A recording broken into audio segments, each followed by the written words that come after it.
ইরশাদ করেন, যে ব্যক্তি সকাল বেলা তিনবার তেলাওয়াত করবে আউযু বিল্লাহিস সামিউল আলিম মিনাশ শাইতানির রাজিম, এরপরে সূরা হাশরের শেষ তিনটি আয়াত তেলাওয়াত করবে, রব্বুল আলামিন ওই ব্যক্তির জন্য ৭০,০০০ ফেরেশতা নিয়োগ দিবেন যারা সারা দিন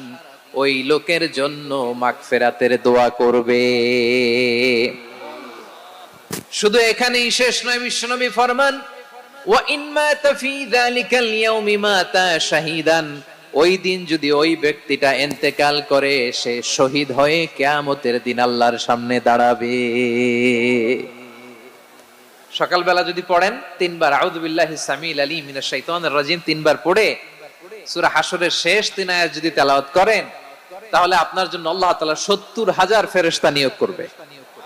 সারা দিন তারা আপনার জন্য